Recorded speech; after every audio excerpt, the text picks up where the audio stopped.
आइए, आप सभी का एक बार फिर से स्वागत है और अभिनंदन है। आप सभी के बीच में आज एक महत्वपूर्ण टॉपिक लेकर आए हैं मैथमेटिक्स से, और आज हम आप सभी लोगों को बताएंगे अपवर्त्य तथा अपवर्तक के बारे में। अपवर्त्य मतलब होता है मल्टीपल और अपवर्तक मतलब होता है फैक्टर, गुणनखंड।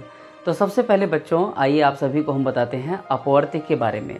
अपवर्त्य क्या होता है, जैसे हमने यहाँ पे डेफिनेशन लिखा है, यदि किसी संख्या का प्राकृतिक संख्या से गुणा किया जाए।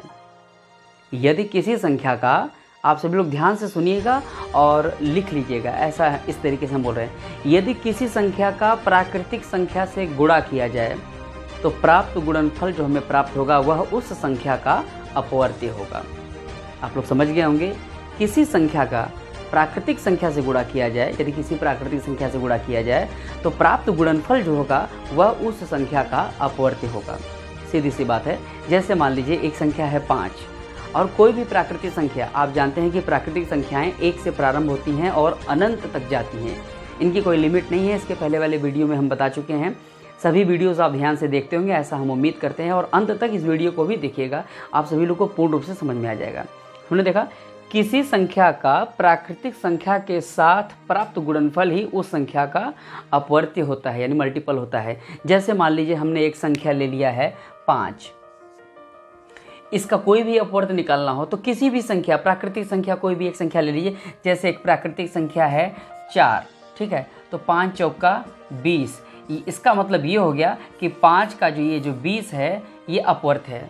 5 के अनेक अपवर्त्य होंगे, अनंत अपवर्त्य होंगे, लेकिन उस अपवर्त्य में से एक अपवर्त्य जो है 20 है। अब आप देख सकते हैं कि जैसे ही क्रमशः हम प्राकृतिक संख्याओं से गुणा करते जाएंगे किसी संख्या का, तो बारी बारी से हमें एक एक अपवर्त्य प्राप्त होता चला जाएगा। आइए देखते हैं कैसे। जैसे मान लीजिए हमको 12 का अपवर्त्य निकालना है, ठीक है, तो 12 का पहला अपवर्त्य, 12 में यदि हम 1 से गुणा करेंगे तो 12 एक कम 12।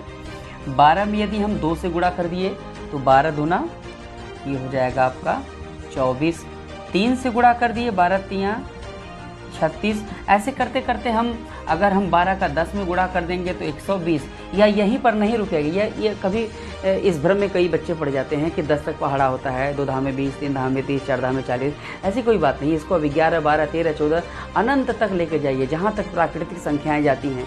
जितना अपवर्त्य निकालना हो तो उस संख्या को उस प्राकृतिक संख्या से गुणा करेंगे तो वो संगत अपवर्त्य हमें प्राप्त हो जाएगा। जैसे यदि हम कह दें कि 12 का 15वां अपवर्त्य क्या होगा, तो हमको क्या करना होगा, यदि हमको 12 का 15वां अपवर्त्य निकालना है, सीधी सी बात है, तो 12 गुणे 15 कर देंगे, ठीक है, 12 गुणे 15, तो मुझे 15वां अपवर्त्य निकल जाएगा। क्योंकि क्रमशः प्राकृतिक संख्याएं 1 से प्रारंभ होती हैं, ये 15 पे 15 आ जाएगा, तो 12 पंजे 60, 12 कहीं 12, 12 6 18, यानी आ जाएगा 180।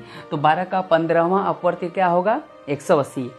बच्चों, हम आपको एक बहुत ही शानदार बात बताते हैं कि किसी संख्या का सबसे छोटा अपवर्त्य, ये हमेशा कंठस्थ किए रहेगा, याद किए रहेगा, किसी संख्या का सबसे छोटा अपवर्त्य वही संख्या होती है स्वयं, और किसी संख्या का सबसे बड़ा अपवर्त्य अनंत।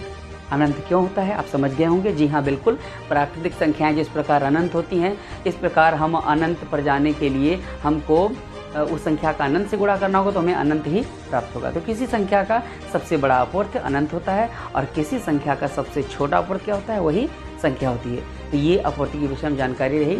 आशा एवं पूर्ण विश्वास है आप लोगों को समझ में आएगा। ध्यान से देखिएगा। अब इसके बाद हम आपको बताएंगे अपवर्तक के बारे में, जो कि बहुत ही महत्वपूर्ण है। आइए बच्चों, अपवर्तक के विषय में जानते हैं।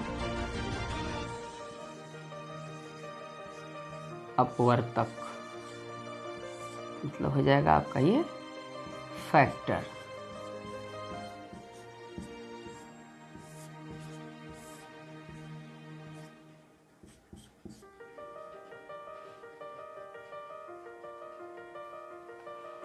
तो आइए ध्यान से देखते हैं क्या हम लिख रहे हैं।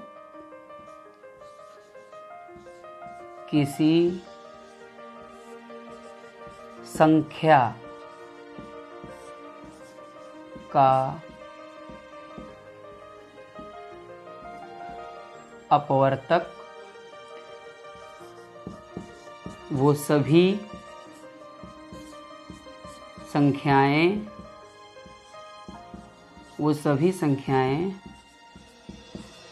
होती हैं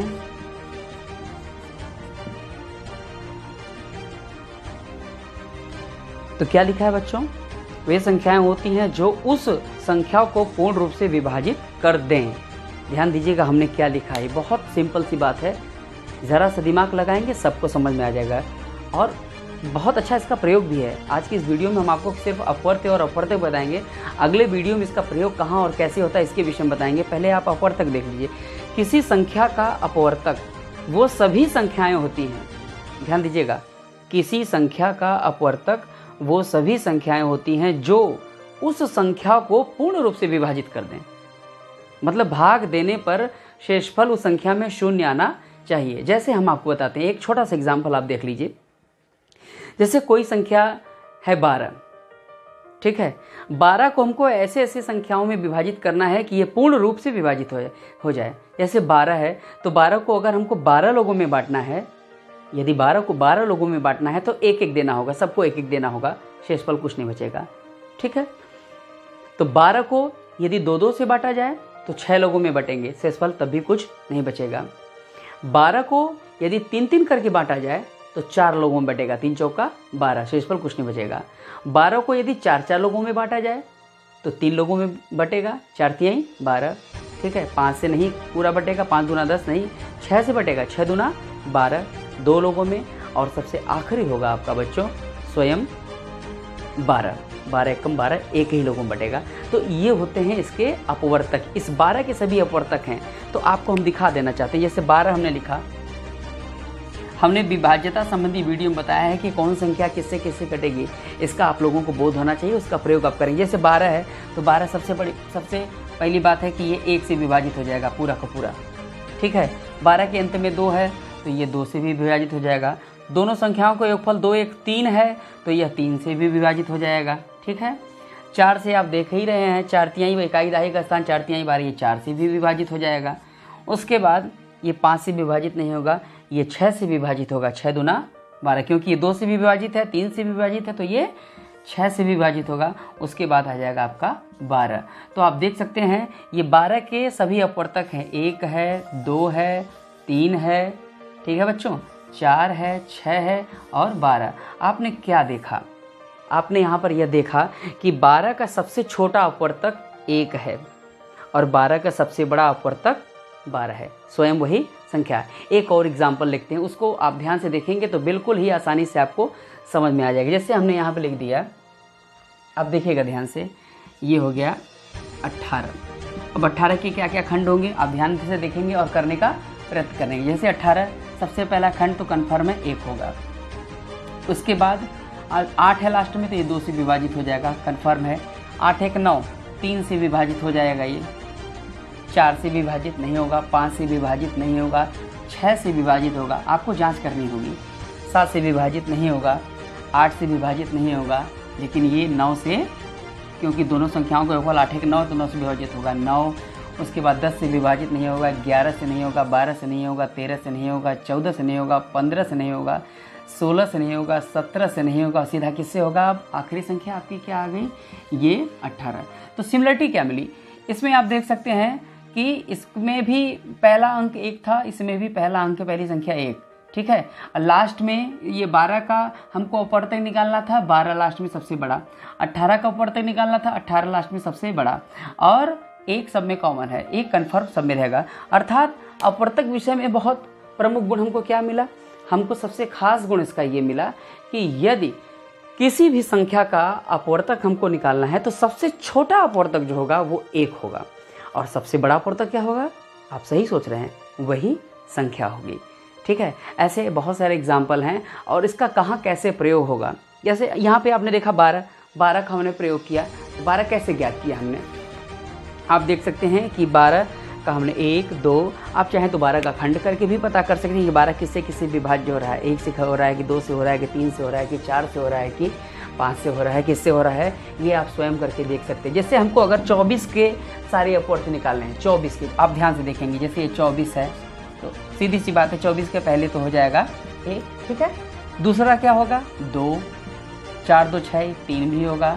24 है, 4 से विभाजित है, 4 होगा, ठीक है। 5 नहीं होगा, 6 होगा, ठीक है। 7 8 8 भी होगा, देख लीजिए आप, 8 त्रिक का 24, 9 10 11 12 होगा, 12 दूना 24। अब 12 के बाद सीधा ये हो जाएगा आपका क्या, 24, जस्ट हाफ। यहाँ पे भी आप देख सकते हैं सम संख्या थी तो पहले हाफ पे मिल गया, सम संख्या हाफ पे मिल गया। विषम संख्या में कोई जरूरी नहीं कि 12 के बाद सीधा 24 आ जाए।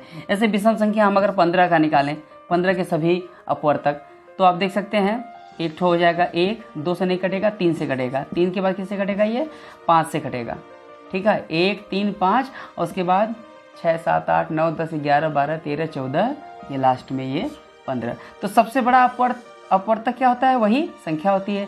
इसका भी सबसे बड़ा अपवर्तक क्या होगा, वही संख्या। और आप देख सकते हैं सबसे छोटा अपवर्तक क्या हो गया, 1 हो गया।